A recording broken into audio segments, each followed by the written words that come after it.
CBC News is learning more this morning about the contract details, the contents of that tentative agreement struck between Air Canada and the union that represents its 10,000 flight attendants.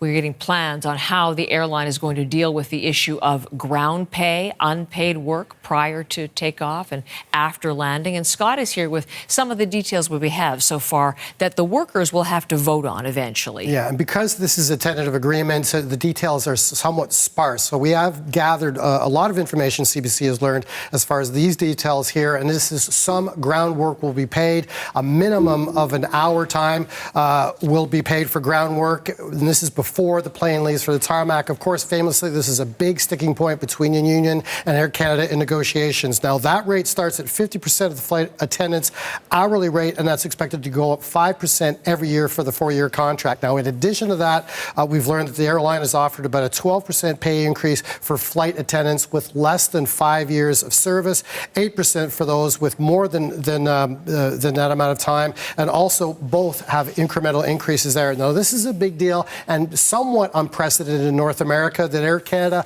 along with a lot of airlines across North America, do engage in what's called here is unpaid time, and United has been petitioning for this. WestJet, potentially with their new contract that comes up later this year, they will be looking at this as a direct template, perhaps, of what they can adopt as well. So there's lots of airlines that'll be watching this negotiation with unpaid groundwork by the flight attendants in particular, and this is somewhat of a precedent for airlines in North America.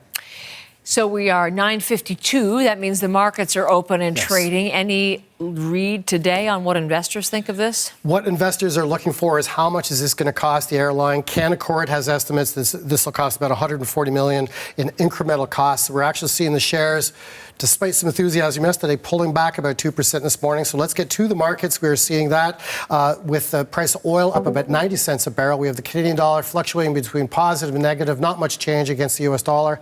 Let's get to the markets. They're opening in mixed territory. We have the TSX to the upside with the Dow Jones, the S&P and NASDAQ in different directions. We're also watching shares of Intel. This is interesting. It's down about 5% in trading on reports that the Trump administration is now in talks to take over about 10% of the company. So we're continuing to watch the high-tech sector, and there's a little bit of a sell-off there just yesterday. Thank you, Scott. Thanks, Heather.